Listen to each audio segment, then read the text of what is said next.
Hi, everyone, and welcome. If you've ever waded into the smartphone market, trying to find that sweet spot between amazing features and, well, what you can actually afford, you know it can be overwhelming. Just huge amount of specs, prices, noise. Oh, it's definitely more than just noise now. It's probably the most fiercely competitive area in all of consumer tech, really. You know, the high end has its luxuries, but this middle ground, that's where the real action is. That's where market share is won and lost. Exactly, and that's what we're diving into today. We've got a pile of reviews here, all looking at the top 10 mid-range smartphones for Q3 2025.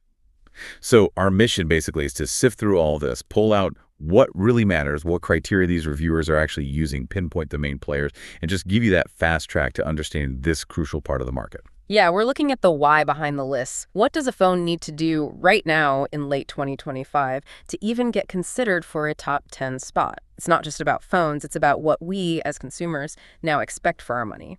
Right. And the big question, the one that kind of runs through all these reviews we looked at, is pretty simple. Which phone gets the crown? Which one is the king of the mid-range for 2025?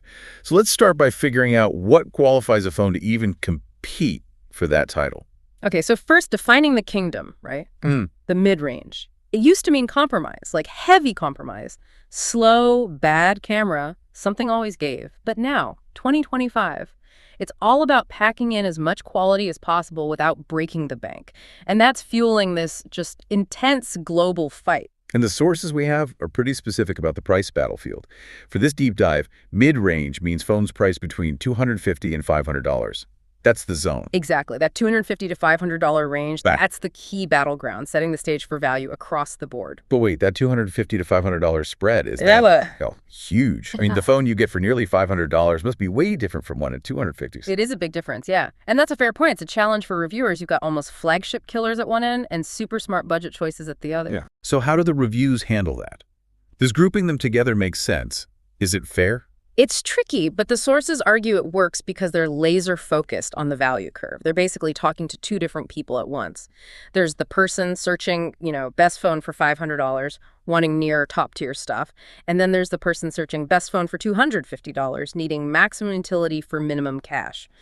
So the top 10 list ends up judging performance relative to the price tag. It ensures there's something for everyone within that bracket. It's all about efficiency, really. Bang for your buck. Okay, efficiency. Got it. So if that's the measure, what are the specific hurdles, the trials these phones have to clear? You mentioned the core methodology focuses on three things. That's right. The reviewers consistently prioritized phones offering the best performance, excellent cameras, and a powerful battery. It's like a triathlon. You can't just ace one event. You need solid scores across the board. Right, the triple threat. Let's break those down. First up, performance. This seems linked to searches like most powerful mid-range phones 2025, yeah? Exactly. And powerful in 2025, it's more than just raw speed. Yeah, it's about how the phone feels day to day, right? Smooth scrolling, quick app switching, but also handling tougher stuff like gaming without choking. Precisely. You look at the chips inside, we're seeing a lot of Dimensity 7000, 8000 series, the Snapdragon 7 Gen line. These are really capable now. These chips handle complex photo processing that used to need dedicated hardware on expensive phones.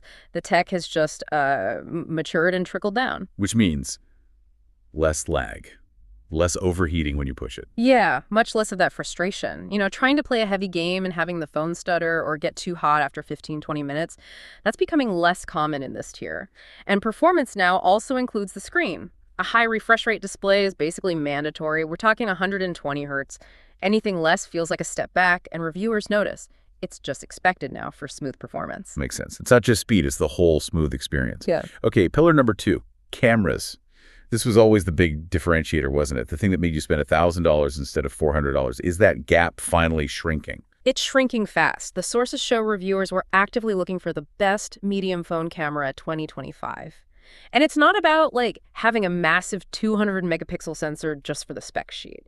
It's about getting good, reliable photos in tricky situations, dim lighting, maybe kids running around, real world stuff. So smarter software processing, not just bigger sensors. Absolutely. Computational photography is the secret sauce. Because those mid-range chips we talked about are so powerful now, they can do that clever stuff, taking multiple pictures instantly and blending them for a better result, just like older flagships did. And crucially, reviewers are now expecting hardware features like OIS, optical image stabilization, especially for video. 4K video at 30 frames per second is pretty standard, but having OIS, that's often the decider for making the top 10 list now. Wow, OIS in the mid-range, that's huge for anyone trying to, say, create content without spending a fortune. Okay, third pillar, maybe the most fundamental, battery. Because if the phone's dead, none of that other stuff matters. Exactly. This is the reliability factor. People are constantly searching for the best medium phone battery because they need their phone to last all day. Simple as that. The benchmark, the absolute minimum expectation now for Q3 2025, seems to be a 5,000 milliamp hour battery. That's just the starting point. But capacity isn't everything, is it? My big frustration, and I know I'm not alone, is how long it takes to charge back up. Did the reviews factor in charging speed?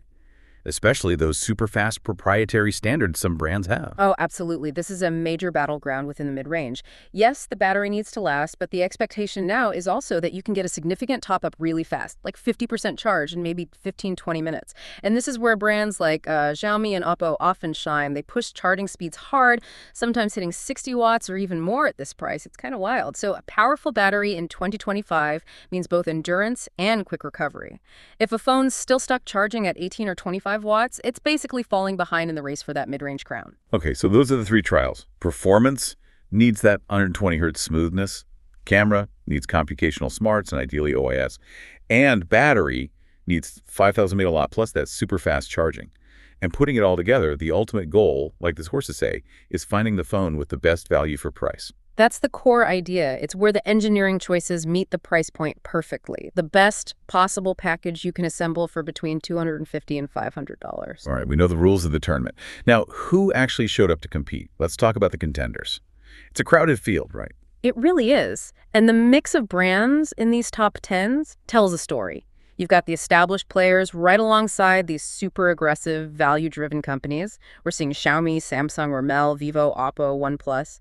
Even Nokia is still a strong presence here. That variety is interesting. Having Samsung and Nokia in there shows they're serious about staying relevant everywhere, not just at the high end. They often trade on, brand trust and maybe longer software support. Right. Whereas you see the heavy hitters like Xiaomi, Oppo, Realme, they often lead with the spec sheet. They'll push the charging speed or the RAM amount, really aiming for that best value on paper impression. Understanding which brand tends to prioritize which pillar helps you, the listener, narrow things down based on what you care about most. And thinking about specific uses, the sources pointed out that people aren't just looking for a good general phone anymore.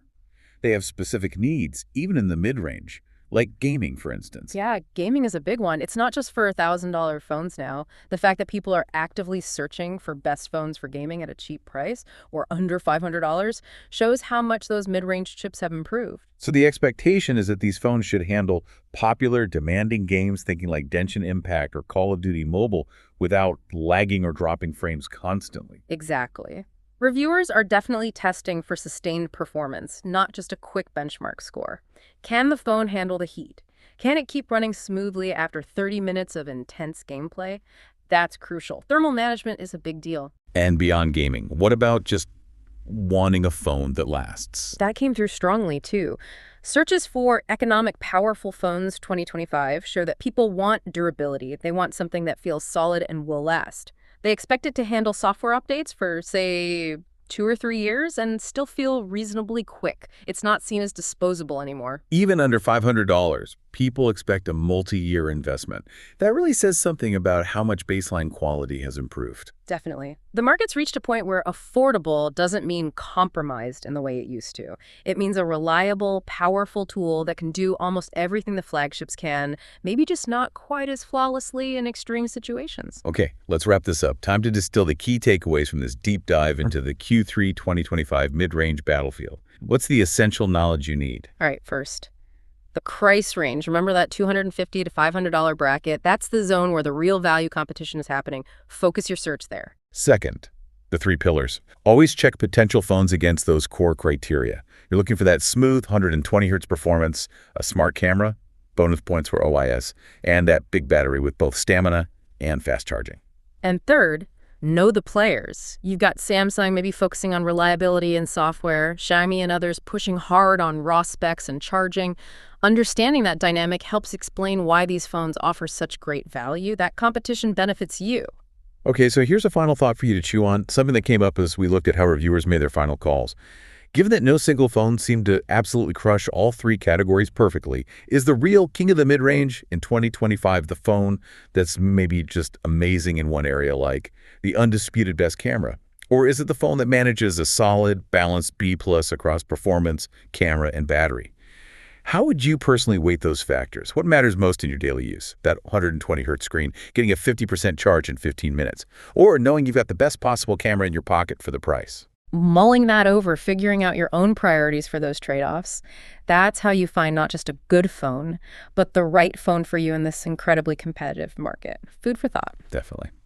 Until next time, keep digging deeper. We'll see you on the next deep dive.